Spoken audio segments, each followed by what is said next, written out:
Mira, hello, good morning. Sis ko nito, may punta sa atin kahit yung Bible study. Bakit pa rin may punta sa atin? Bakit?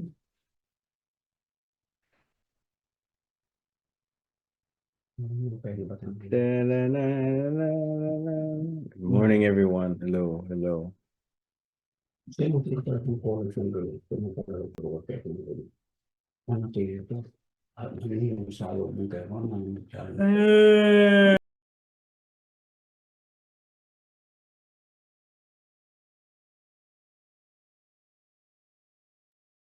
Hello. Welcome back. Oh, wow.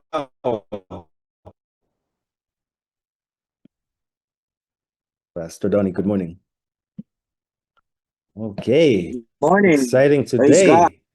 today. Yes, praise God. I'm excited. Angel, good morning. Ay.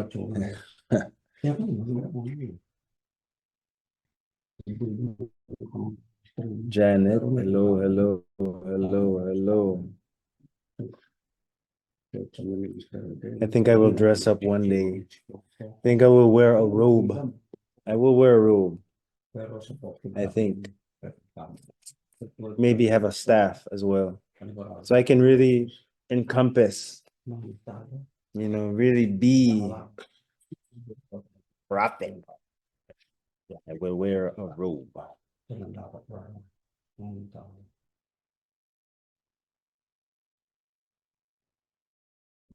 Bianca. Maybe Bishop can.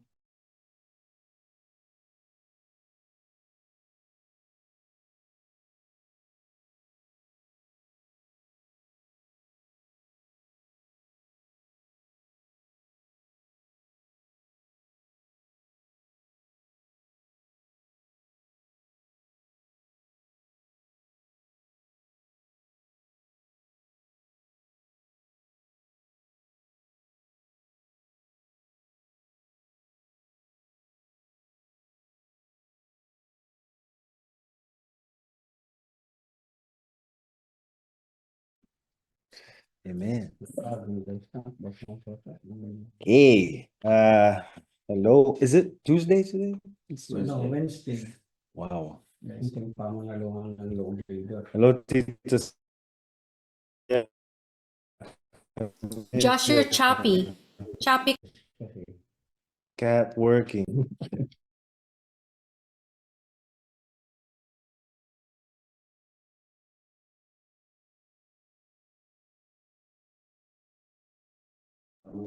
Andyan po ba kayo?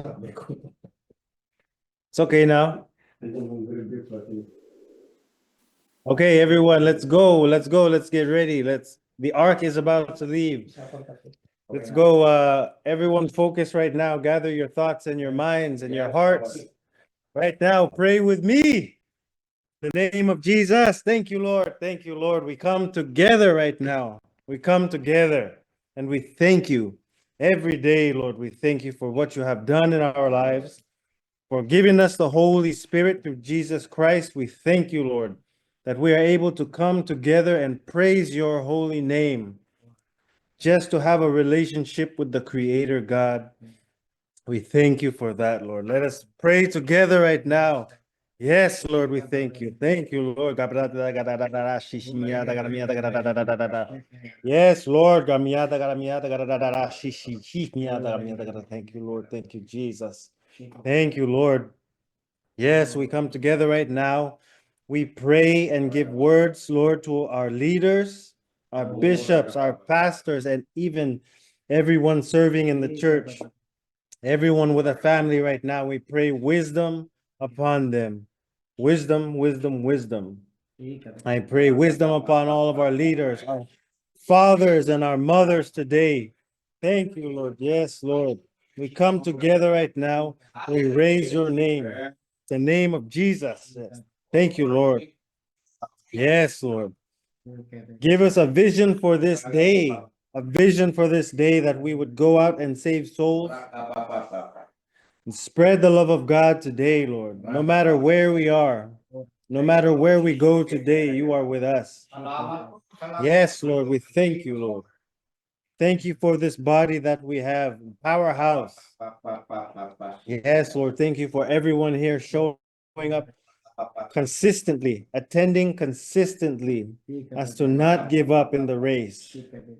Bless everyone here with strength, Lord, and perseverance, with hope, Lord, and love. We thank you, Lord. Yes, Lord, give us today our daily bread that we may live. Thank you, Lord. Thank you, Jesus. Yes, Lord. Everyone, come together in thanks right now. Yes, and be focused right now on one another, sharing with one another, loving one another. I thank you, Lord. Cast all vain imaginations away right now and just focus on being present with the Lord. Thank you, Jesus. Yes, Lord. We thank you. Thank you, Lord. Thank you, Jesus. We thank you daily, Lord. We thank you daily, Lord. Yes, Lord. Let the Spirit rise us up right now. Yes, elevate our thinking right now. Elevate us right now, Lord. Even in our natural Yes, intelligence. Lord, bring us up right now. Thank you, Jesus. Open our minds right now, open our hearts right now. So as the word comes down from the men and women of God, we would receive your word without any arguing, without any opposition in our minds. We would receive your word with open arms so that we would also grow in your word and share your word, Lord. Thank you, Jesus. Let the seeds of your word grow in our hearts. Let your word be written on the tablet of our hearts, Lord, so that whenever we speak, we would be speaking the words of God, the love of God unto all the world. Thank you, Lord. Thank you, Lord. Thank you, Jesus.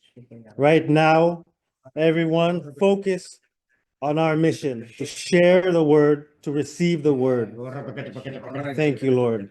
Always renewing of the mind, gaining and gaining every day, refilling our wineskins, refilling our minds, refilling our hearts, Lord. Thank you, Jesus. Let us be filled with the Holy Spirit in this moment. Thank you. Yes, Lord. Thank you, Jesus.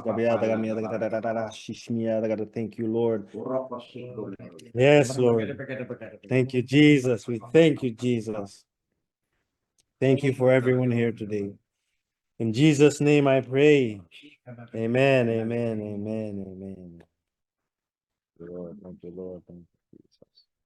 Lord. Hello, everyone. Welcome. Nice to see all of you today. I heard yesterday you had a very good leaders meeting. Extension of morning prayer with questions and answers. Amen. So, let us continue with this again, questions and answers.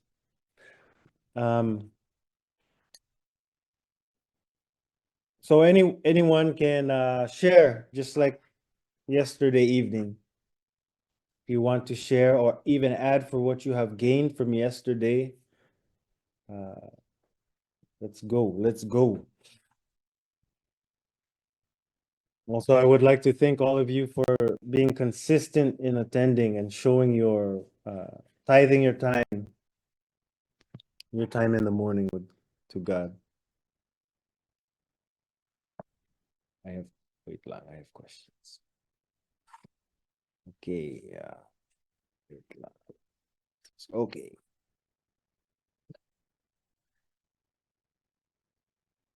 So like I said, if you have our first question today,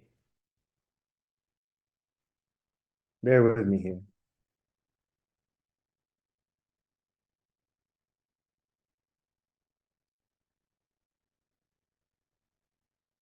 Okay, our first question from Anonymous.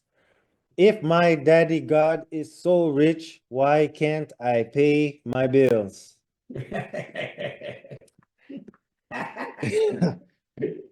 Ask that again.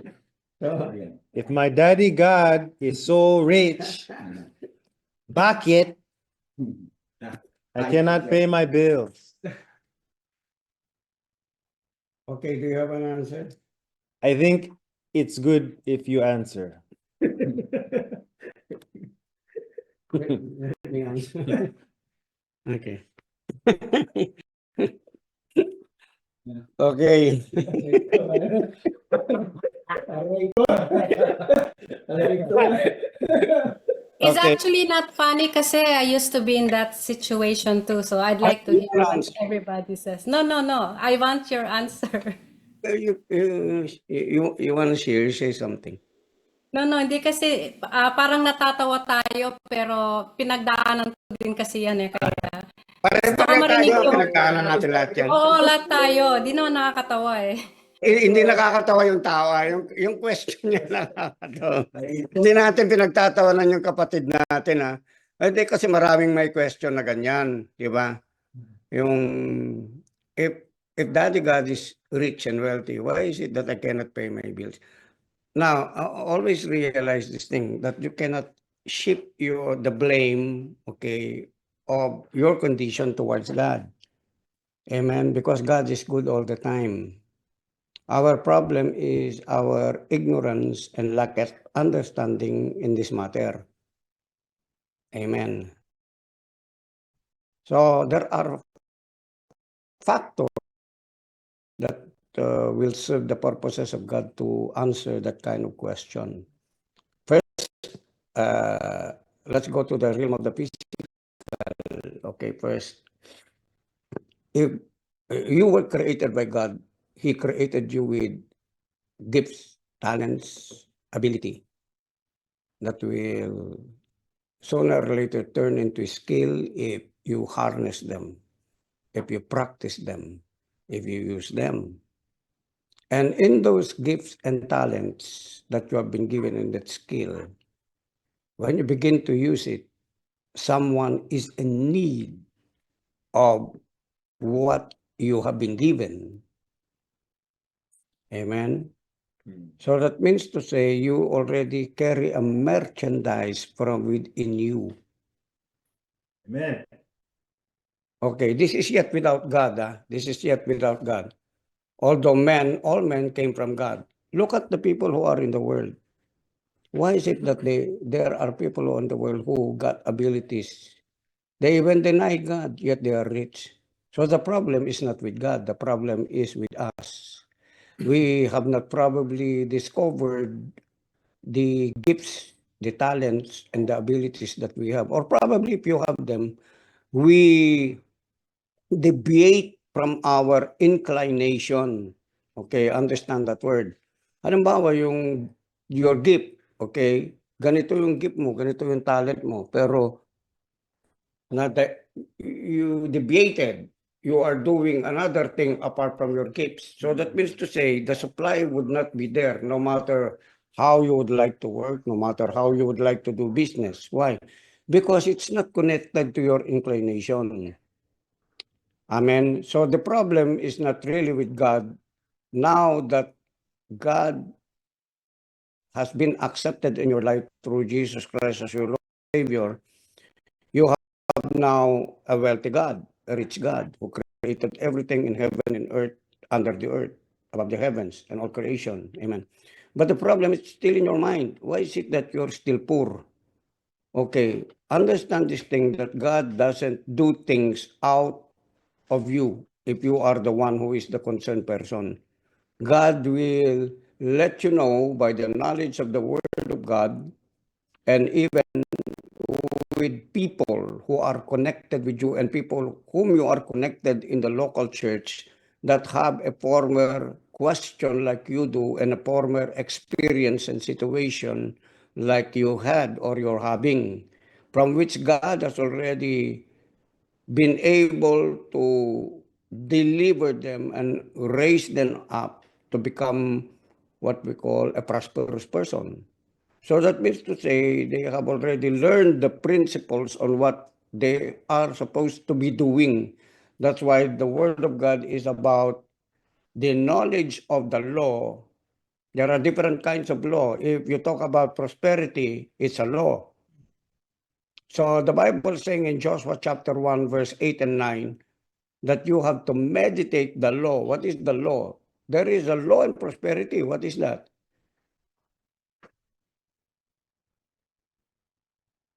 There are laws, diligence, obedience, the principle of giving, the principle of tithing, the principles of honoring. Okay? Now that you know, what do you do about it? You meditate on it, because what you repetitiously think about and meditate, you will become. Amen? You will become. Yes, you will become. So if you're meditating on these principles and acting on it, not deviating yourself from it, kasi baka iniiwasan nyo yung bagay na yun, iniiwasan mo yung obedience, iniiwasan mo yung maging faithful, iniiwasan mo yung mag-tithe, iniiwasan mo yung mag-honor sa mga nagtuturo sa inyo, iniiwasan mo yung nagigib, hindi ka talaga yayaman. Hindi mahuhulog yung kayamanan mula sa langit, hindi. Ipinaalam, itinuturo ni God yan sa atin para maintindihan natin. And then when you understand that, whatever is given to your hands, you can multiply it. Why? Because you already know the principles on how to be able to grow, how to be able to add, how to be able to multiply, how to be able to handle it by stewardship and not allowing it to be lost again in your life. Okay. Thirdly, it has something to do with diligence, that those people who are diligent, amen. Look at the ant. Go to the ant, sabi nga ng Bible. Could you please go that? Go to the ant, use laggard. Sabi ng Bible. Ito para doon sa mga tamad. Kung hindi ka naman tamad, baka may ibang aspeto na hindi mo nagagawa. Kasi sabi ng Bible, yung mga ants daw, walang rain na yan. Wala ring hari. Pero they are gathering their food in times of rainy season because they are anticipating, in summer, I mean, so that they are anticipating that when rainy season comes, they already have a storehouse of food for themselves and their families. Amen. Okay po ba yun? So, yung ano naman, work naman. Yung iba, hindi sila paid for doon sa trabaho. They had already applied for work and then suddenly they have been laid off because they come late. Extra time for the work. They're not diligently doing their work that was appointed to them or assigned to them. They are trying to escape work, or probably they are in the work, they're doing cell phone, they're scrolling the cell phones. Try to understand where I'm coming from. I'm not condemning, but we are solving the problem here. Amen. So be teachable, be humble, so that you are able to receive things from God. And what you have received now, okay, from the wisdom of the Spirit of God that is working through me, okay, right now, because I'm the one who's talking. It doesn't matter who's talking. What's important is the wisdom that is coming from the mouth of the one who's talking. Now, if you already knew these things and know these things, you can multiply your resources. How can you multiply your resources? If you understand that your resources are seeds, your talents are seeds, your giftings are seeds also. If you have a money resource, okay, how do you multiply your money resource? You put it to work, you sow it. Amen. Not only just giving it to the people who are in need, but also teaching the people on how to grow from their finances that you have given to them. You keep on giving and giving a person, but that person is not doing something about what you're giving him. He's not tithing, he's not also giving, he's not doing anything about what you're giving him. It's a waste. Amen. But though it's a waste, the one who is sowing his seed, amen, to the person, probably the person who has been given the seed have wasted it, or probably he did not plant it, he did not multiply it. The one who sowed the seed will keep multiplying. Why? Because he applied the principle. Second, kung masipag ka rin talaga, amen, maaga ka nagigising, tulog pa yung mga iba, ikaw nakagising ka na, anong mangyayari sa'yo? Yung principle nga na matatanda, I believe it's also a principle of the Bible. What is it? An early bird catches Early bird catches a worm. Yes. Early bird Early catches bird catches the worm. May kasabihan kami noon doon sa kaming clan, no. Pagkalit ka nagising, sabi ng mga pinsan namin, maghanap ka ng pagkain, nasan yung pandesal? Sabi nila sa iyo, sasagot nila, nakangiti sila. bones for those who get late. Late ka nagising, buto na. O kaya, kumain ka ng pandesal, wala ng palaman. Okay, so yun po yung mga yun po yung mga tinatawag na knowledge and then understanding, and then pag naunawaan mo, i-apply mo. Amen? Okay, and huwag kang magsawa sa kakahanap ng sagot. Gaya ngayon, may sagot na doon. Anong kailangan mong gawin? What you have heard, you just Right. act. Yes, what you just heard, you apply. Apply it. It's simple as that. Okay? Can I add Yes, Ed. Let's go. this one? You buy ticket regarding breaking financial barriers. But seriously, from my experience with regards to finances, yeah, I just applied the things I learned from Pas Donnie. Mga sinasabi niya sa akin niya, yung pag-release sa pera, kasi when you plant, paano ba to? Pag tinanim mo yung pera, tutubo yan. So meaning, you can plant it in the church by tithing. You can plant it to the people who needs it. And then you could plant it on your own. Itabi mo, ipunin mo. Dadami yan. Apply ko. But I think yun yung sinasabi ni Bishop na principle.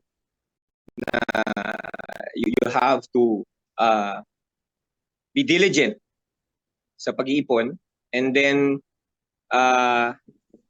you have to be generous at the same time. And then most importantly is the mindset. Kasi ako lagi dati, pag nagkasahod ako, pag nagsweldo ako, lagi ko iniisip kulang. Tapos pag kinuwenta ko yung kailangan ko babayaran, kailangan gastos, kulang. Nag-e-excel pa ako, nagne-negative, nagkukulay red. Kulang. And then I just shifted my mindset na sobra. Pagdating ng sahod ko, thank you Lord, sobra to. Thank you Lord, pwede ko pa pantulong to. Lahat ito Lord, lahat ito for glory, I'll offer it to you. Ayun, and it's na-experience ko yung abundance na lagi ako may sobra. Yun lang po.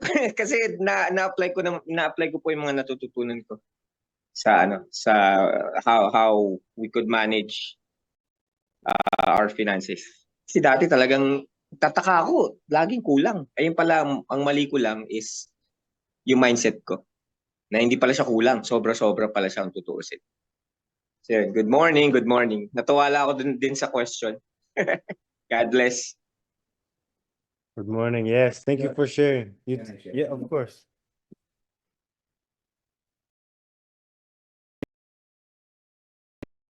Po, hindi na ako mag-a-add doon. May share lang po ang iba. Okay na po yun. Okay, yung meeting nga po, natawa ako sa dami. Bago pa ako matulog, natatawa pa ako. Ang ganda ng mga kwento. Si Rema, si Lala. Nag-enjoy ako kagabi. Salamat po sa mga nag-share. Kakaiba yung kagabi. Okay, share ko lang po ito. Napakahalaga po kasi nung question and answer talaga. So I encourage everyone, pag may question po kayo, itanong nyo na. Huwag nyo pong isipin na mali kasi alam nyo po, naisip ko, it could stumble anyone, no? Yung pag may mga tinatago kang question na hindi mo masagot, ayaw mong itanong, hindi na clear sa'yo. Kasi po, I remember one time nung nasa Sabana kami, doon kami nakatira. Meron kaming kapitbahay, Rick ang pangalan. Hindi ko na alam ang apelyido. He's a retired colonel ng US, hindi ako nagkakamali, US Army or US Navy siya. US Navy yata. Colonel siya, laking tao, 6'5", laki ng katawan. Ako po kasi noon, pagising ko ng umaga, nagkakape ako, nagbabasa na ako ng Bible, basa ako ng basa. Ngayon, one time, dahil ka-close ko naman siya, linapitan niya ako, sabi niya sa akin, oh, sabi niya, you love reading Bible, ha? Sabi niya. Oh, yes, sir. Sabi ko, yes, Rick. Sabi ko sa kanya. Sabi niya, sabi niya, I stop, alam ko yung Bible, sabi niya. I knew the Bible, sabi niya. But I just stopped reading and believing. Because, Bible has a lot of, sabi niya, parang hindi ko nagkakamali, sabi niya, funny stories, sabi niya, yung mga fairy tale, sabi niya, nagulat ako sa kanya. Sabi niya, mga kwento-kwentong sabi niya, parang, so, Baptist daw siya, yung tatay niya, pastor. Isipin mo, sinabi niya yon. Sabi ko sa kanya, ba't mo nasabi yan? Sabi ko sa kanya. Sabi niya, okay, sabi niya, I don't know how long you've been reading the Bible, but can I ask you something? Sabi niya. Yes, sure, sabi ko. Sabi niya, kasi po ganyan, kahit ako personally, pag nagbabasa ako ng Bible, nagtataka ako minsan parang, ba't ganito? Hindi niya napansin yun, parang, paano nangyari ito? Ba't ganyan? Di ba? O, observant tayo, no? Kagaya, ang question niya sa akin, ang ganda eh. Dahil hindi pa naman ako ganun katagal na born again, pero nagbabasa ako. Medyo kinabahan ako doon sa tanong niya kasi mabigat. So, sige, sabi niya, you know why, fairy tale? Sabi niya pa parang ganun eh. Sabi niya, okay, sabi ko ganyan. Sige, may tanong ako, sabi niya. Okay, sabi niya, isa lang to sa marami. Sabi niya, paano kung paniniwalaan yung Bible? Sabi niya, okay, you know the story of Noah? Sabi niya, yes, sabi ko sa kanya. Sabi niya sa akin, okay, sabi niya ganyan. Ilang taong nagtrabaho doon? Naputol yung sagot ko kasi limited lang ang alam ko eh. Sabi niya sa akin, ilang taong nagtrabaho doon? 8, sabi kong ganyan. Noah and her wife, mga anak niya, asawa ng mga anak. 8, sabi ko. Okay. Tapos, okay, 8. Alam mo ba ang sukat ng engineer siya eh. Bukod sa colonel siya, retired, engineer pa siya. Alam mo ba ang sukat ng arko? Ganyan, ganyan, ganyan. Sinabi niya, nakalimutan ko na eh. Yung haba niyan, ganyan, ganyan, ganyan. Ba, ang galing naman ito. Sabi ko, yung sukat ng ark, alam niya. So, medyo kinakabahan ako kasi lumalalim yung tanong niya. Baka mamaya nakikita niya akong basa ng basa, hindi ko masagot yung tanong niya, di ba? So, just imagine, no, ito ay isang retired colonel na American. Engineer pa. Di ba? Baka mamaya maniwala ka sa kanya pagka, ang ganda po ng tanong niya, pakinggan niyo. Sabi niya sa akin, okay, nung kasi hindi ko alam kung ilang taon yung, pero ngayon, siyempre, alam ko na, actually, wala naman pong clear na nakakabit sa Bible kung how long it took to build the ark. Pero sabi nila, may nagsuggest na 75 years, may 100, may 120. Hindi ko po alam ang eksaktong ano. Ngayon sabi niya, alam mo ba itong 8 tao na ito? Sabi niya, imposibleng matapos sa ganyang panahon. Baka hindi na, kahit mamatay sila, hindi nila matatapos yun. Sabi niya. So, ang dami pong kwento dyan, di ba? May pinalabas na yung Nephilims, dinulungan daw sila, ganyan-ganyan. So, hindi ko na po alam yun kasi hindi naman nakasulat sa Biblia eh. So, yung mga Bible scholar, pinag-aaralan kasi yan, kinakalkal nila yan eh. So, sabi niya, eto ang tanong ko, sige, hindi nila, wag na muna yon, sabi niya. Okay, napasok niya yung mga pairs of animals dun sa loob ng arko. Sabi niya, kasi ano po yun eh, ang pagkakalam ko, mga 1,400 na species na pair. So more or less than 7,000 yata yung napasok sa loob. Sabi niya, alam mo yung daming yan. Sabi niya, hindi papasok sa loob yan, sa ganitong size. Sabi niya. So naiisip ko, itong tao, ano na siya, doubt. Kasi siguro matalino siya eh. Gusto niyang i-prove sa akin na hindi totoo yung Bible. Kaya nga siya huminto eh. Ayaw niyang paniwalaan, hindi totoo para sa kanya. Yun ang pinopoint niya sa akin. So ngayon, hindi ko na, alam ko yung mga susunod na tanong niya, hindi ko na masasagot. So, habang nagsasalita siya, I pray to God, Lord kako, help me, sabi ko. Kasi dalawa lang pwedeng mangyari sa tao na ito. Mag-agree ako sa kanya or hindi ako kumibo. Iisipin niya talagang hindi totoo yung Bible. So, nag-pray lang po ako habang nagsasalita siya. Pumikit ako ng konti. Tapos, medyo natetense ako. Tapos sabi niya sa akin, o sige, pumasok na. Sabi ko sa'yo, hindi makakapasok. Ngayon, pumasok na lahat yun. Sabi niya, doon sa ganung size ng ark, sabi niya. 8 tao, sabi niya. 40 days and 40 nights. Gaano kadami kaya yung dinala nilang pagkain doon sa loob para umabot ng 40 days and 40 nights? Paano kaya mapapakain ng 8 tao yung almost ganung karami, almost sabi mo ng 6,000 na lang na hayop? Araw-araw. Sabi niya, hindi ba funny yung Bible? Sabi niya sa akin. Alam niyo po, sabi ko sa kanya, wala akong maisip na sagot. Sabi kong ganyan sa kanya, nag-pray naman ako eh. Wala po akong maisagot eh. Sabi ko sa kanya, alam mo, Rick, sabi kong ganyan. I don't think, kaya na-stumble ka because you don't believe God. You don't believe what God can do. Sabi ko sa kanya, sabi ko, ano bang imposible sa Diyos? Sabi ko sa kanya. Bakit? Sabi ko, yung sinasabi mo, yung paano daw yung tain ng mga hayop, paano daw nilang malinis, yung bumaho sila, may mga ganun siya eh. Ngayon sabi ko sa kanya, alam mo, sabi ko, Rick, sabi ko ganyan, Diyos yan eh. Diyos yan, ano bang hindi niya kayang gawin? Sabi ko, alam mo, kahit what if, sabi kong ganyan, dahil God siya, hindi na kumain yung mga hayop na yan hanggang 40 days and 40 nights, hindi mamamatay. Pwede ba yun o hindi? Ngayon, kung magdo-doubt ka sa God, talagang mako-confuse ka. Pero isipin mo, Diyos yun, o hindi na pakainin, 40 days and 40 nights. Pwede po ba? Hindi. Ngayon, Pwede. kung di ka naniniwala, talagang magda-doubt ka. Kasi sabi nga, yung word sabi, all things, name it, all things are possible to them.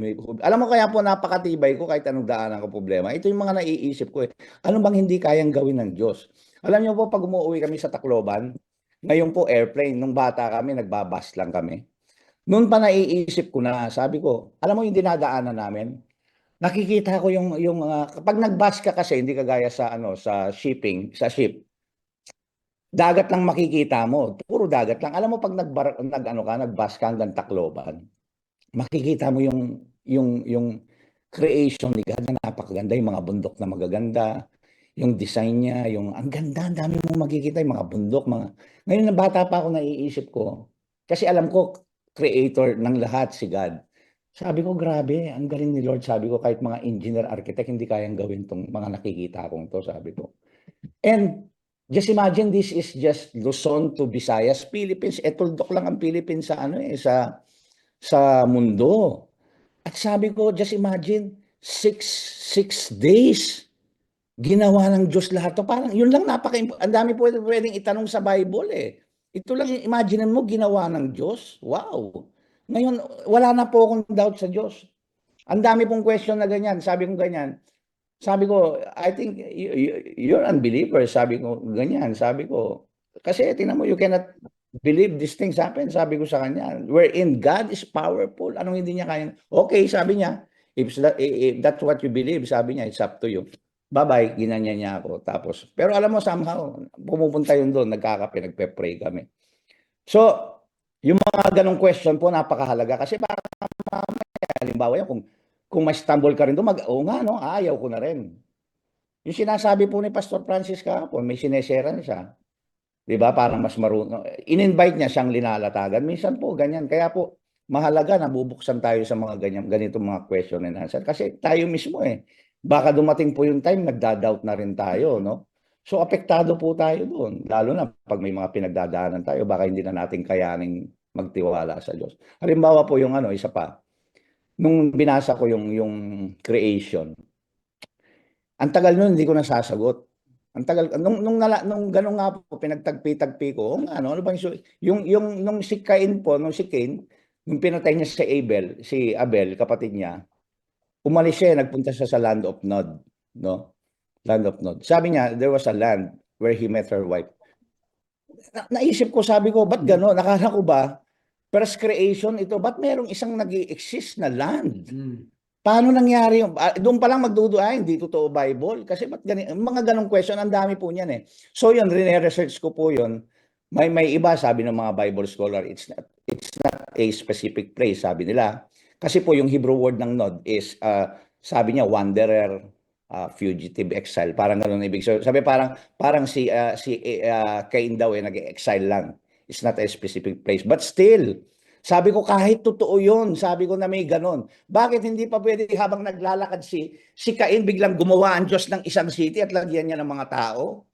Alam niyo po yun, yung mga ganon. Wala pong imposible sa Diyos lahat. We cannot doubt God. We cannot doubt the power of God. At lahat ng kaya niyang gawin, name it. Kaya nga po yung anak ko buhay eh. Biro mo lahat ng doktor sinasabi, patay, patay, patay. Buhat sa Korea, paglabas, patay, patay. Dinala sa heart center, patay, patay. Ngayon, 22 years old na siya, buhay na buhay yung anak ko. Kasi alam ko po itong ginagawa, alam ko po itong pinaniniwalaan ko. Marami pa po akong testimony kahit si Bishop alam niya. Yung iba sila Rema, alam niya yung mga anak niya.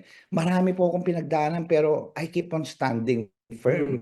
Hindi po ako natitigating sa ganyan kasi alam ko na lahat ay kayang gawin ng Diyos na pinaniniwalaan ko sa buhay ko. Wala pong hindi pwedeng kayang gawin. Tandaan po natin yan. Pati kanina yung question, yung bill na ako, lahat po yan. Ang kaso, siyempre, meron pong proseso yan. May dapat ka rin gawin. Amen. Ako po, sa palagay nyo, di hamak na nauna ako sa inyo eh. Doon sa iba dyan eh. I can question God, ba't sila nagpa-prosper? Ba't ako? Ang bira naman. Nakita nyo, masaya ako. Kasi alam ko, marami pong pwedeng gawin ng Diyos, no? Hindi po, alam niyo, hindi po tayo pwedeng magbase sa mga experience. Hindi po pwede yung ganun. No? Basta ako naniniwala ako, God's promises are yes and amen. Mangyayari at mangyayari yan. Yes. We cannot question God. Mm. Amen po. Yun lang po. Salamat po.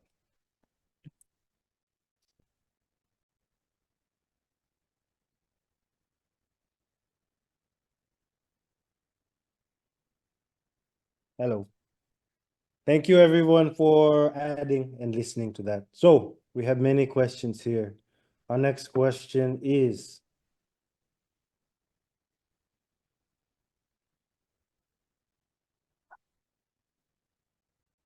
are all entrepreneurs? I think, are we all entrepreneurs? Entrepreneurs? Are we all entrepreneurs? Nice question. First, to answer this, let us define what entrepreneurs is. Here, if we define someone who takes initiative, solving problems, to create something new. I think we all know this as to be a businessman, right? To start a new venture, to take risks. And if I can answer, I think that initially, we are not all entrepreneurs. It is something that really has to be awakened in us, kind of like how we talk about renewing the mind. I think we can all grow to be in this mindset of being an entrepreneur or starting a business or starting something new. But you will find if you are a business owner or have a business, you cannot encourage everyone. They will not be all as enthusiastic as you are to start something new. A lot of people have doubts. They cannot see the vision. So I would say on the inside, we can all be entrepreneurs, but how do you say, at face value, maybe not yet. But I think through changing the mind and through learning, through encouragement, we can get to that place. So that's my quick answer. Would any of the business owners like to answer this question? Yes, business owners. Yeah, I know we have a lot of business owners. Business owners Ah, and yeah. others who are workers for someone. Yes, Working for someone. workers as well. Yeah. Hello. I would actually like to hear from someone who is working and is planning to start a business. How you have transitioned from that mindset. Anyone? Like a question like this. If you are an entrepreneur, how did you start becoming an entrepreneur? Yeah. How did you start having your own business? Okay, we could start from that. So that all would be able to have, a chance, an opportunity to share whatever they have in mind for certain matters like this. Amen?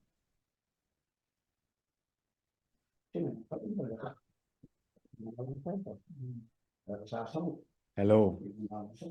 I know someone wants to speak. Sige, no one. We have no business owners. Jesus, take the wheel. I will share. Hey, let's go. I'm not a business tycoon yet. but I do believe we have it all in us to be entrepreneur. Because at the end of the day, if we talk about surviving, you will you will have an instinct in you that even the poorest of the poor will look for something to trade in just so he can get money and eat and buy something to eat. Just like the ones who goes to the trash can and look for a plastic bottle. Okay? Anything that they can scavenge so that they can trade it in into a junk shop and create money.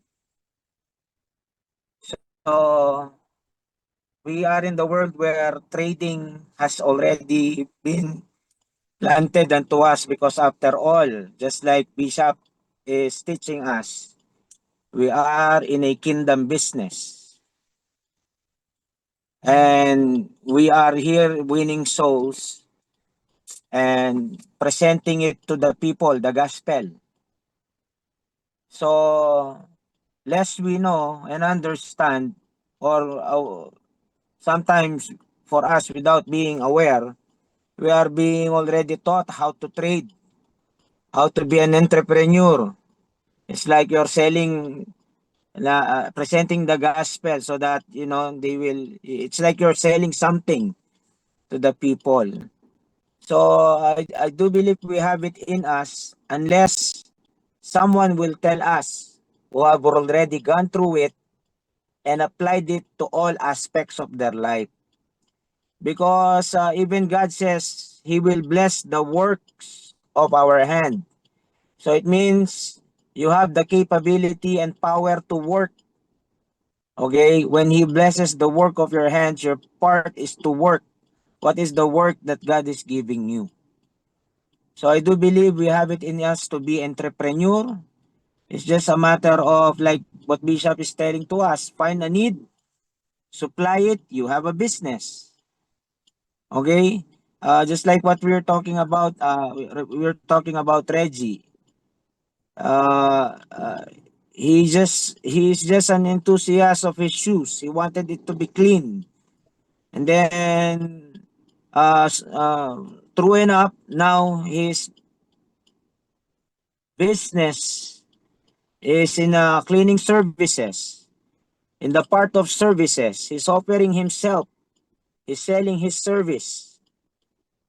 He's getting paid. So I do believe we are all entrepreneurs. It's just a matter of how you brand yourself, how you sell yourself. Even a prostitute is an entrepreneur.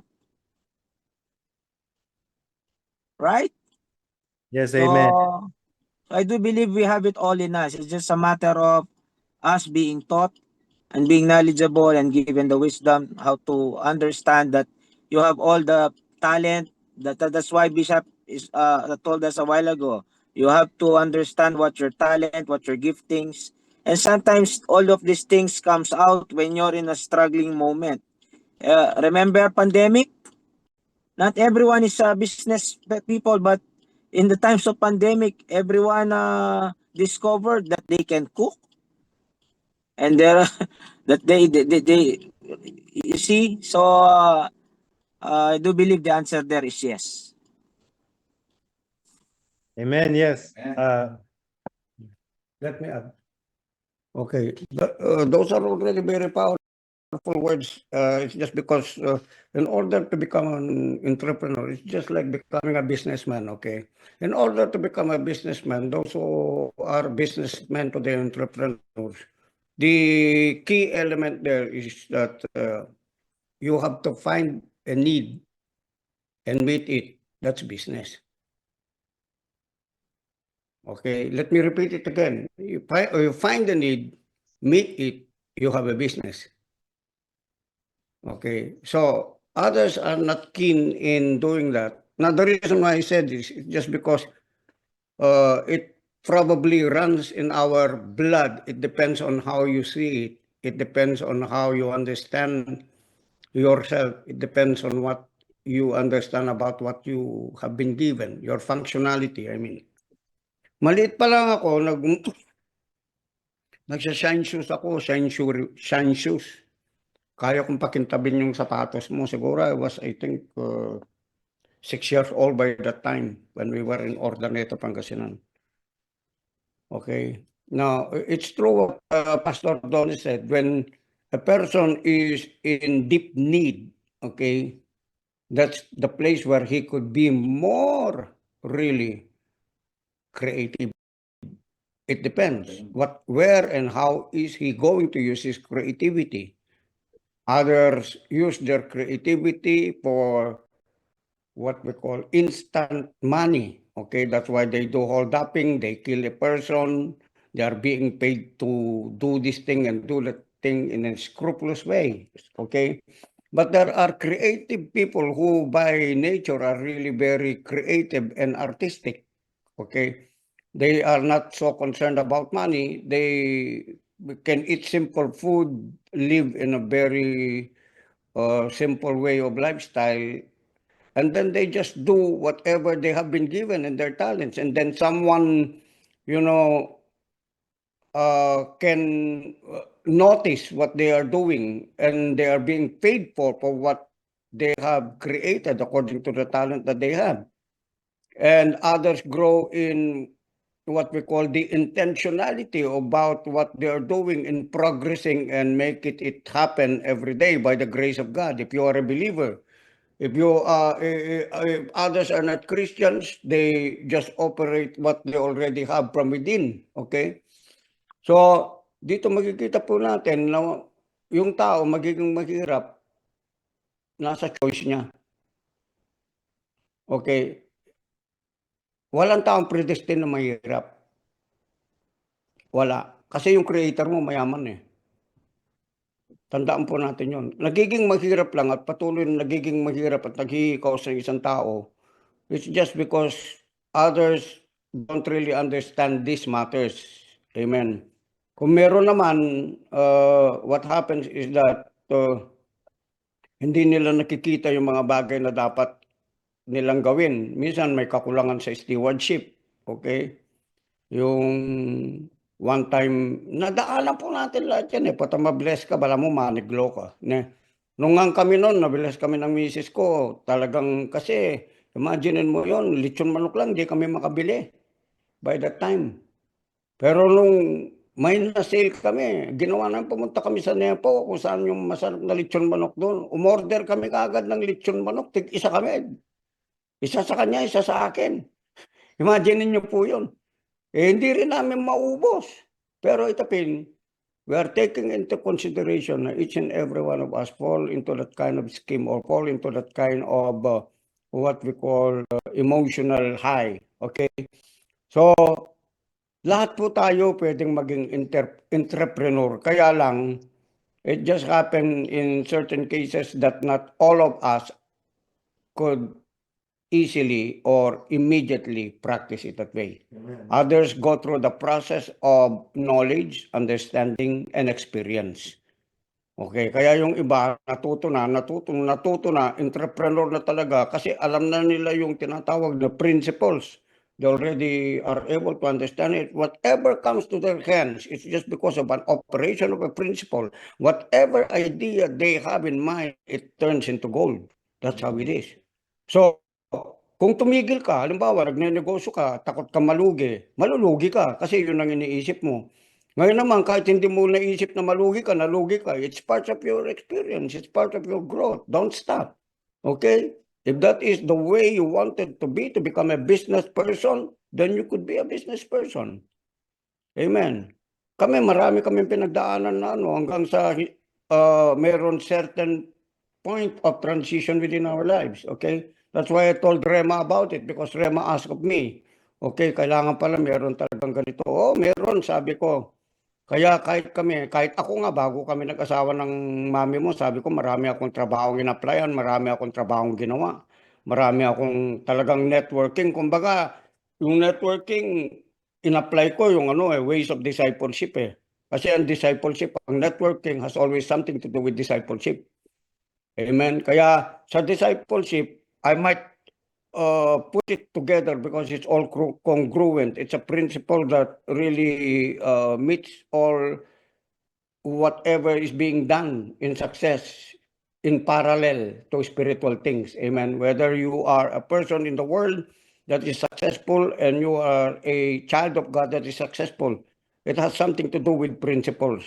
Yun nga, entrepreneur. Ngayon, yung kung ano yung skill ko doon sa discipleship, kaya na-develop yan, yung tinatawag na consistency. Ayan, consistency. Kung gusto mong maging negosyante, kailangan number 1 yan, consistency. Kung nagigising ka ng maaga, consistency yan. Okay? Kung magninegosyo ka, hindi pwede yung nag-attend ka sa negosyo mo ngayon, bukas wala ka. Para yung ganito yan, nagtitinda ka, sari-sari store, nag-start ka, ang laki ng sari-sari store mo, ang laki ng pinumuhunan mo, tapos lahat na nakikita ng tao, nandun. Eh kaso ikaw nalibang ka. Yung isang binibili ng tao na mabili sa'yo, nag-skip ka ng isang beses, pangalawa, 2 beses, sa susunod, hindi na sila babalik. Babalik sila doon sa mga taong consistent na nagtitinda ng kanilang kailangan. Understand this need, the principle that I told you a while ago. If you want to be an entrepreneur, a businessman, stick always to the idea where you started.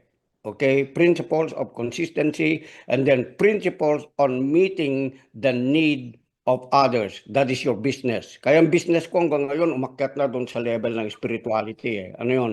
That can cover up the mental and even the physical. This is where I am more studying every day, praying more every day. Now, it's not about me. It's about the God in me. Amen. Kasi merong religiosity yan eh. It's not about you. It's all about God. No. Why? What is the reason why God has to come into the world to die? For himself? No, not for himself. For you. Amen.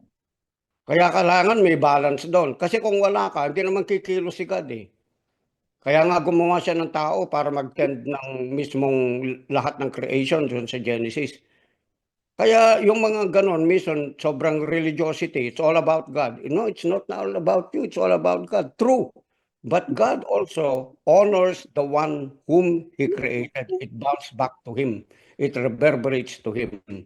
Amen? Kaya nga image and likeness ka ng Panginoon eh. Nakuha po ba natin? Amen. You glorify God and God will honor you also in glorifying Him. You do what He has called you in your assignment to do so that His name be glorified and that so that also He can bless you and bless you and bless you more again. Are you with me? He operates in the same principles of relationship. Amen. What is the business of God? The business of God is taking care of you because you have a need. That's why He's a businessman. Don't tell me God is not a businessman. He is a businessman in His kingdom. Amen. That's why He's teaching us. Where do you think all of the successes and prosperity principles came from? It came from the original businessman, the original creator and entrepreneur, the creative one of the universe. He is our creator. He's your father. Amen. Amen. So, ganun po tayo. Ilagay nyo sa isip nyo, hindi kalooban ng Diyos na maghirap ako at wala akong pera. Ganun lang muna. Doon ka muna Hindi mag-umpisa. kalooban ng Diyos. Yes. Mahirap po pala Settle pera. mo by faith yun. Pagka settle mo na hindi ka na pala mahirap, you will do something. Gagawin mo ang lahat. O, nagtinda na ba kayo ng Jariot bote? Nung kami titinda, hahanap ako ng Jariot bote para meron lang akong ipag-tight, sibigay. Ganun po yun. Amen. Kaya huwag po ninyong isipin, paano kaya? Umpisan mo sa kung anong meron ka. Marunong ka maglinis ng bahay, mag-apply ka maglinis ng bahay. Are you with me? If you are an orderly person, meron nga sa Instagram yung ngayon, taga-arrange siya ng mga lahat ng mga gamit, di ba? Sino yung mga kliyente niya? Celebrities, mga mayayaman na tao. Bakit? Marunong siya eh. Doon yung negosyo niya. She found a need among the celebrities that they could not do it already because of their busyness and they don't have time for them to do it, but they want order. What do? They contact her. It doesn't matter how much they're gonna pay. If she knows how to put everything in order in the whole household, she's got a business.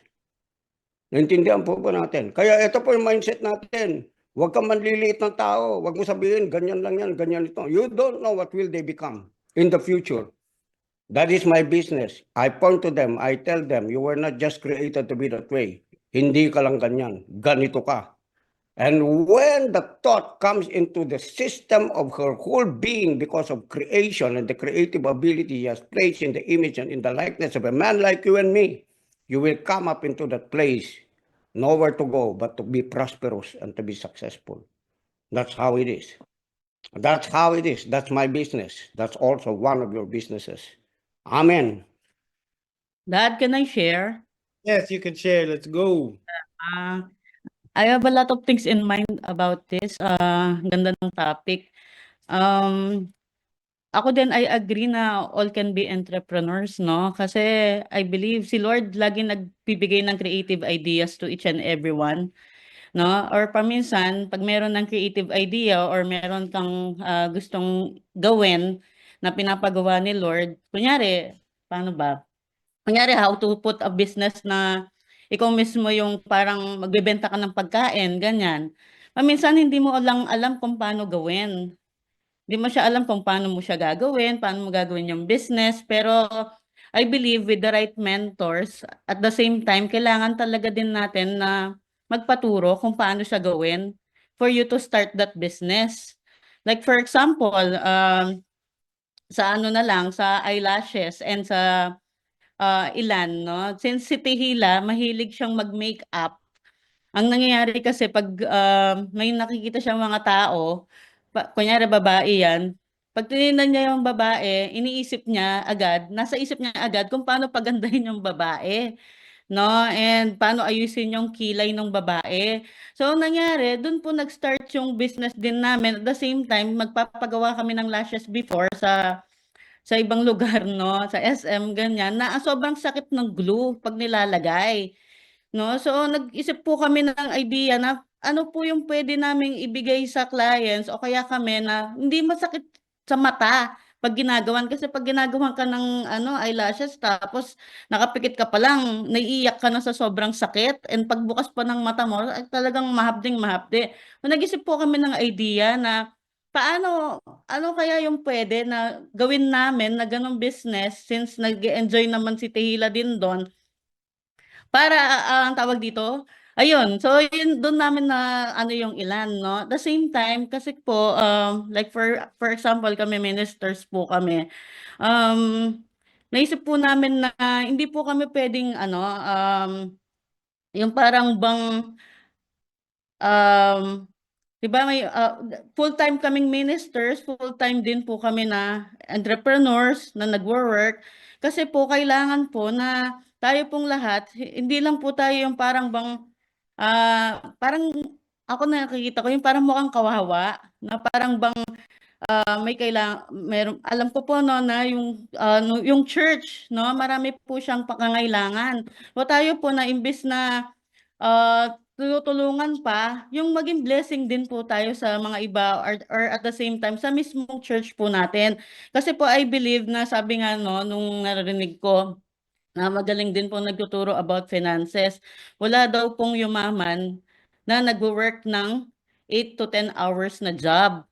I believe it's true kasi po dito po sa Pilipinas, no, we have a minimum wage, no? Magkano lang po yung wage dito sa Pilipinas. Not unlike sa ibang bansa, malaki-laki yung sahod niyan. They can invest, they can save. But here in the Philippines, talaga pong sakto-sakto. So what should you do for you to become rich and for you to become a blessing? Kasi po hindi lang naman po yung desire mo na for you just to be blessed, no? Sa'yo lang, family mo, ma-bless yan. Ang pinaka-una pong naiisip natin, how to become a blessing, how to be a blessing to other people. Like kami po, ayaw po namin maging pabigat sa ministry, maging pabigat sa magulang namin, maging pabigat. Ngayon, kunyari sa daddy ko, pag kunyari pong kasama ko po yung dad ko, like sa mga bata, dati iniisip, ay yung mga bata, no? Pagkasama nila yung magulang nila, gusto nila palibre sila sa magulang nila. Oy, libre mo ko, ganyan. ganito, ganyan. Hindi po. Dapat po yung mga anak, sila na po yung mga naglilibre sa magulang. Automatic po yun. Dapat kayo po yung nagbe-bless sa magulang natin. Kasi po, it's one way of honoring our parents and it's one way for you to become prosperous if you are honoring your parents. Nasa Bible po yun, sabi ng Word of God, so that you may live well and have long life. Hindi ka na po yung puro hingi ng hingi. So if you want to become a blessing and if you want to be a millionaire, I believe, start with that, na honor your parents, tithes, give, yun po, it's a way for you to be blessed. Nakala mo parang kawalan ka, pero sa totoo lang po, it's one way talaga for you to be blessed and to become a blessing. And yun po yung nakikita ko na you cannot box yourself na, ay, dito lang ako, 8-hour job, dito lang ano. No, I believe God has a lot of yung pinapasok sa mind mo for you to become rich, for you to become a blessing, for you not to be a burden to people. No, all you have to do is lakasan mo yung loob mo. Just have faith on yourself. Just have faith dun sa pinapagawa ni Lord sa'yo. Kasi si Lord na yung nagbigay ng idea na yan eh. I believe if si Lord yung nagbigay po ng idea, then He will also help you, okay, para doon sa idea na yon na ma-put into work or magawa mo siya, no? And wag po kayo mahiya sa mga mentor, sa mga tao na naging sa church po. Marami po na mga entrepreneurs na successful. Manghingi po kayo ng advice kung paano, like sa mga kasama natin, no? Wag po kayo mahiya. Kasi po yung pong mga entrepreneurs na yan, sobrang sarap po yan sa pakiramdam din nila na nakakatulong po sila. No, na paano mo ayusin yung business permit mo, simple na lang na gano'n. Kung iba po nahihirapan or di nila alam, pwedeng tumulong po yung mga business owners, no, sa church. Pwede po yun. Kasi yun, malaking yun eh. Paano mo ayusin yung business permit mo? Paano ka magbayad ng tax? Ano yung mga pwede mong gawin sa mga employees mo para magstay sila? O marami pong questions, no? Paano mag-start ng ganito, ng business na ganyan? Like for example, ako po, kahit sa Ember na lang. Sa Ember po, ako po kasi parang lagi akong may idea kung ano kaya pang pwede kong gawin, ganyan. Lagi akong ganun. So, nung actually si Auntie Chel lagi nagbe-bake ng banana bread sa bahay nila, no? So, nangyari, ako tinitingnan ko din, sarap ng banana bread, sabi kong ganyan. So, bigla po, yung parang naisip ko, maglagay nga ako ng banana bread sa Ember, sabi kong ganon. Tapos ngayon po, sinasabi sa akin ni Brando, it's the best banana bread in the whole world, sabi niya sa akin. So, yun po, na yung parang, it's an idea from God na I believe, sabi ko nga ba, kaya pumunta din ako ng States, another yon na makita yung banana bread, ganyan, brownies, yung mahilig namin kainin ni Auntie Chel. Ginawa ko po dito actually. Ginawa ko dito, brownies, banana bread. Ngayon po, naglalagay na rin po ako ng cookies, no? So, marami pong ideas talaga si Lord na binibigay sa'yo for you to become rich eh. So, gawin lang po natin, let's just act on it, no? And important po, syempre, ayan, if you are earning, you invest, not just you save. Kasi po kung nagsisave ka lang sa bank, talagang bank, wala mang ganong interest talaga yan eh. You invest, ayan, real estate, stocks, kung di mo alam yung stocks, wag niyo pong pasukan kung hindi niyo alam. Kasi po nakakatakot, no? Hindi mo alam yung pinapasukan mo. Syempre, mahirap na. So, kung saan po talaga yung nakikita mo na talagang alam mong gawin, investment na talagang mag-appreciate yung presyo ng yung pera mo. Okay, doon po tayo mag-invest. Dati po kasi meron din kaming same thing with dad. Na kunyari yung sabi niya ganyan, hindi sila nakakain ng chicken. So, nung nagkapera sila, bumili sila ng 2 manok. Same thing po sa amin. Nung dati po kasi hindi kami nakakabili ng sapatos, ng magagandang damit. Actually, kami po sa bahay, dati naalala ko, hindi kami nakakabili sa family po namin ng conditioner. Conditioner po, lagi lang shampoo. Shampoo, lagi lang ganon, wala pong conditioner. So, nung pong nagkapera-pera na po ako, ngayon, ang lalaki ng conditioner na pinagbibili ko.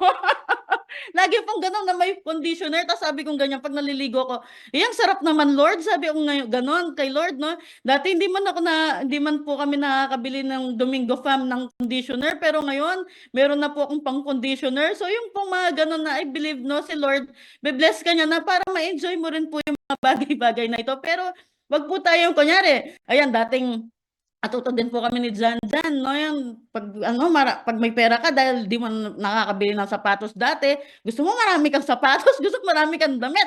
Pero totoo po, natuto din po kami na ngayon talaga, alam na po namin kung paano mag-handle ng ganyan, no, finances mo, and you invest and save and you prioritize your tithes, your giving, no, and talaga pong ipa-prosper ka ni Lord for sure. Kasi yun na po yung mga binigay niya sa atin na ways for you to prosper. Yung sinasabi po ni Bishop kanina, sobra pong tindi yung mga sinasabi niyang yon, na talaga pong nasa sayo na lang po yung problema kung hindi ka aangat sa buhay, kung hindi niyo po in-apply yung mga principles na yon. And yun po, wag niyo pong, sabi ko nga kanina, kami po, hindi po kami pwede talaga munang full-time lang sa church. Kasi po, I believe, gusto namin na blessing din po kami pati po sa church and sa mga taong nasa paligid din po namin, no? So pwede po 'yon. Hindi po natin pwedeng i-box yung sarili natin. Ay, magmi-minister na lang ako. Ay, dito na lang ako full-time minister, no? So pwede po tayong na ganon, no? So 'yun lang po. Thank you po for your time. Ang dami ko i-share pero baka maubos na yung oras. So, yun po. So I still have the time. Yes, yes, yes. Si Rose din pala, she wants to share. Eh, I'll try to make ang it bala short. kung sinong mauna. Yeah. For me, I started. I believe I got it from my family. Doing business since my mom was doing a karinderya. Then si Papa naman, he was helping my mom to pupunta ng palengke, marketplace, ganyan. At first, ayaw ko siya, pero sinasama nila ako, gigising ka ng madaling araw. And I believe those are the eye-openers for me. And then merong times they will ask me to buy rice, asukal, ganyan sa supermarket. So I think during those times, God has been allowing me to explore things. So I believe it triggered also na, yun nga, yun yung ginagawa, no? Nagbe-business and you see things that are not, parang hindi effective, ganyan. And nung bata ako, I applied it since naalala ko nun, tinrain ako ni Papa, when I get a perfect score from my exams, he will give me 5 pesos. So nag-enjoy ako na, ay, meron ako na-earn, ganyan. So I do things, ganyan.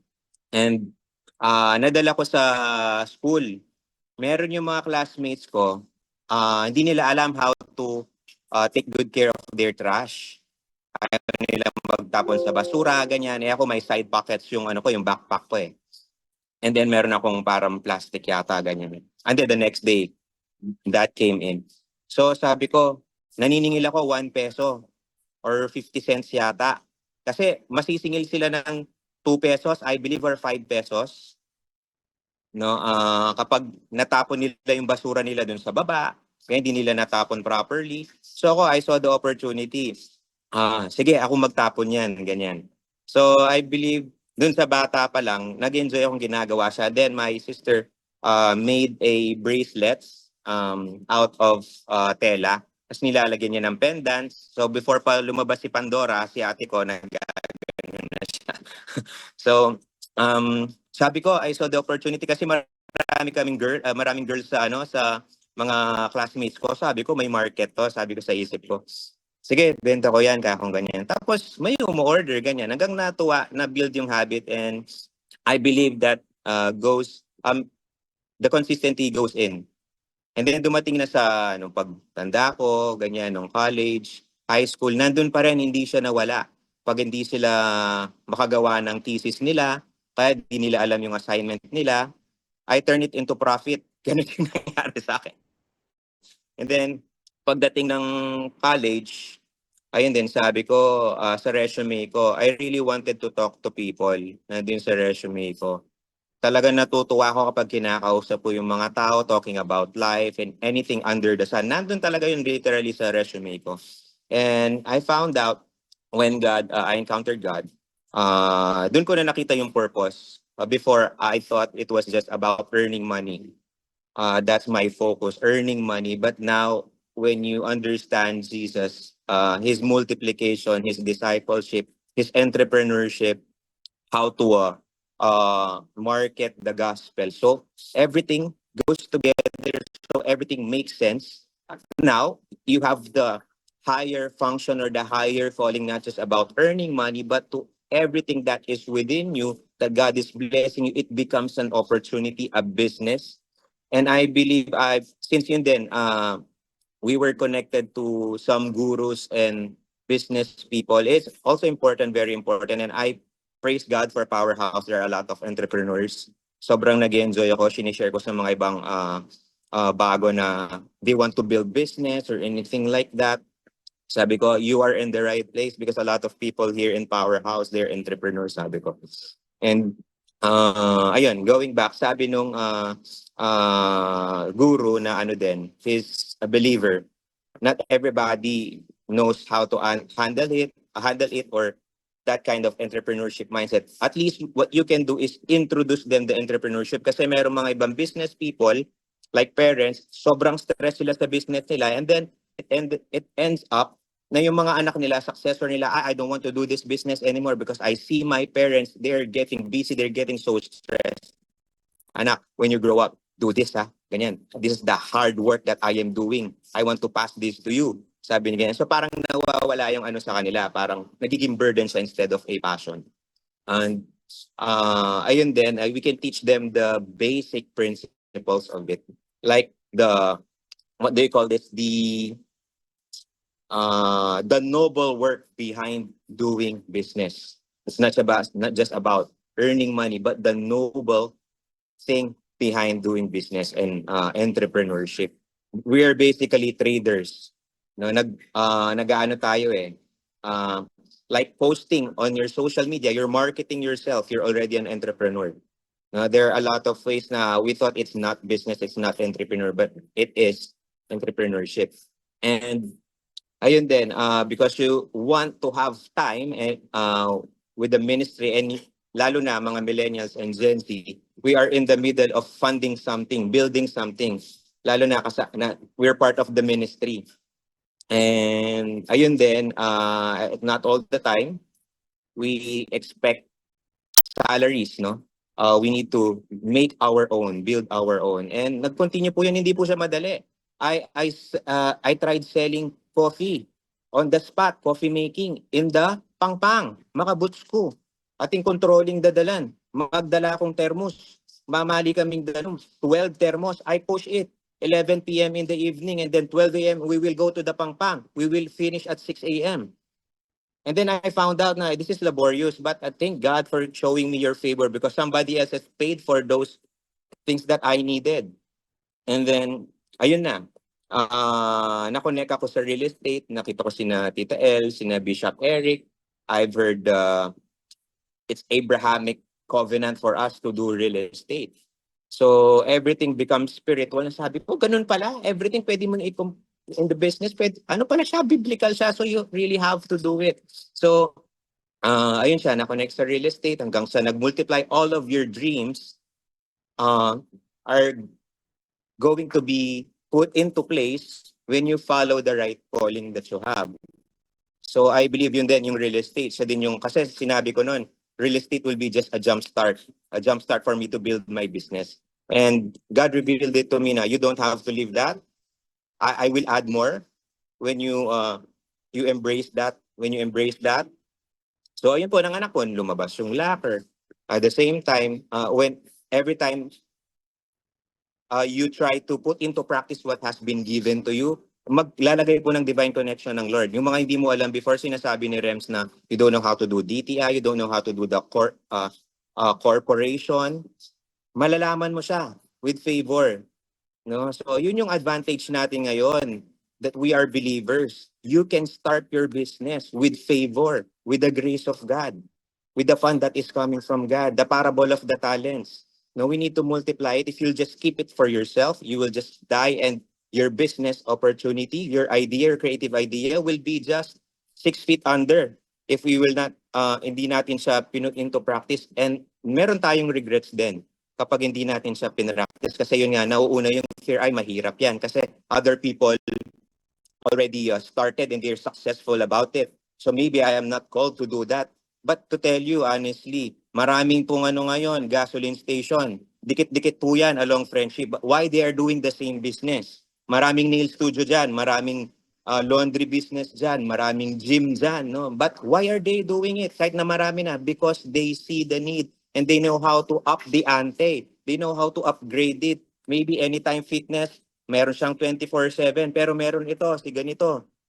Or halimbawa, si Gold's Gym, meron siyang ganito within Asia. But Anytime Fitness has globally, international, nag-connect siya sa mga tawag nito, mga hotels.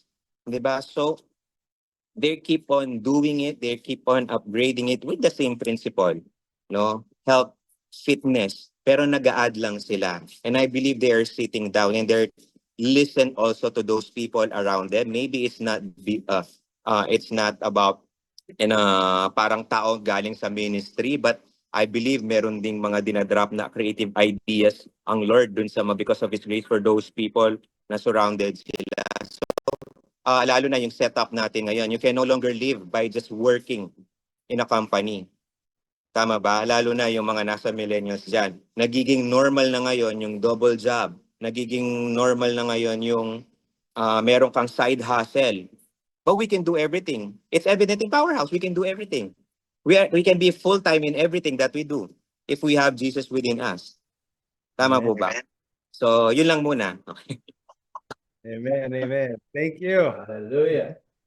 Thank you for everyone for sharing today. I think I know my topic tomorrow.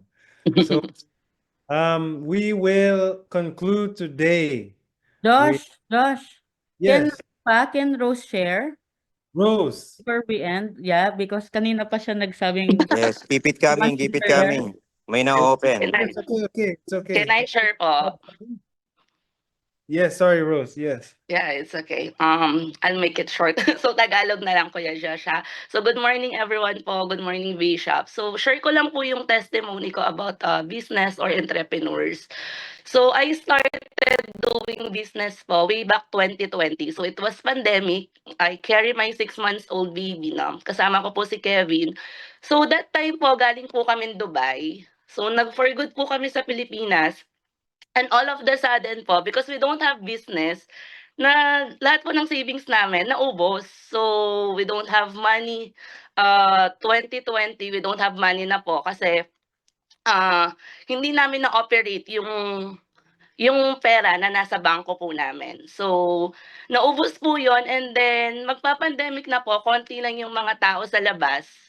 Nagyaya po si Kevin mag-SM. So, pumunta kami ng SM Talabastagan kasi gusto po namin ipasyal si Kiden before po talaga totally mag-lockdown kasi 6 months pa lang po yung panganay namin.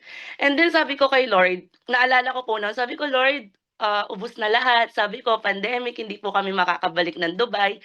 Ano pong pwede kong gawin? Sabi ko, ano pong pwede namin i-provide ngayon sa first baby namin, na kung kailan nagkaroon po kami ng baby, doon po talaga naubos yung pera namin na hindi po namin naranasan nung nasa Dubai kami. And then, pumunta po kami sa second floor, nakita ko po yung Parisian bag, kung sa mga girls po dyan, naka buy one take one siya. So it says buy one take one for only 599. So one bag is 300 pesos. So sabi ko, kay Kevin, sabi ko, pag binenta ko to ng isa 600, so I have 600 pesos. Sabi kong ganon. So, para po to make the story short po, bumili po kami ng 5 pairs. So, total 10 pairs of bag. Kasi yun na lang talaga yung, sabi ko parang naaalala ko pa po nun, galing pa po sa mother ko yung pera. So, yun po, dun po nag-start. It's 2020. So, I sell the bags 10 pieces. So, nagkaroon po kami ng profit. So sabi ko, Lord, maybe, dahil po nawala ako dun kasi malaki pong position yung binitawan ko sa Dubai, baka ito po yung will nyo sa akin, sabi kong ganon. So nag-enjoy po kami. And then, nung meron na po lahat yung friends ko ng bag, so they have already all the bags, no? Meron na silang bags, nabentahan ko na sila. Sabi ko, Lord, what's next? Sabi ko, ano po yung pwede kong ibenta? So nagbenta po kami ng itlog, chili peas, sisig, tokwat baboy, rice, the expansion maybe 1 year. So we love how to cook sisig, chili paste. So and then opportunity came. Nagkaroon po kami ng, I think it's 30,000 or 40,000 pesos. So nagkaroon po kami ng idea to sell clothes. So nagbenta po kami ng clothes, and then nangyari po, nagka-shop kami, tabi po siya ng T-Plus. We opened shop, clothing, but all of the sudden, it came bankrupt.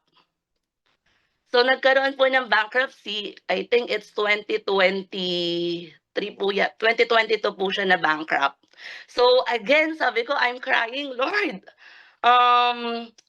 I don't know what to do that time, pero ang binibigay talaga ni Lord sa akin is you do business, you do entrepreneurs. So hindi pa po siya masyadong clear sa amin, pero yung boss ko po sa Dubai, kasi mawawala na po yung pandemic, nag-send siya ng pera so I can go back to Dubai. So he provide tickets, visa, everything. But then I turn it out, sabi ko, kung will ni Lord na sa Pilipinas ako with my family, then tignan ko po kung ano yung plano pa ni Lord. So I cry, and then nung na-bankrupt po yung company namin, again, dumating po yung si father ko naman po na angiogram siya. So nagkaroon po kami ng utang around 500,000. Nakwento ko na po to. So again, bankruptcy. Akala ko okay na po bankruptcy. Nagkaroon po kami ng 500,000 na utang because of the operation. Then doon po talaga ako iyak ng iyak. Sabi ko, is it my decision? Align pa po ba sa will ni Lord? Sabi kong ganun. Kasi I have the opportunity to come back in Dubai immediately, but I turn it down kasi ang nag-i-speak po sa akin is I'm for business. I'm from something entrepreneurs like this. So nangyari po noon, Ate Ann invited us to Powerhouse Church. Auntie Rachel is the one who's shared the gospel that time, or I think nag-share po siya nun, wala si Bishop. And then meron pong tithes and offering. So I see the envelope, tithes and offering. So that time po, nung nakilala ko po si Powerhouse, I have the money inside my bag na last ko na po talaga. Kasi meron po kaming utang, ganon. Tapos bankrupt na talaga, hindi ko na po alam kung saan kukuha. Then I put in the envelope, tithes offering. So I put in the envelope, then I write, Lord, hindi ko na po alam kung anong gagawin ko, bahala na po kayo. So to make the story short, ang haba po, sorry kasi gusto kong i-ano.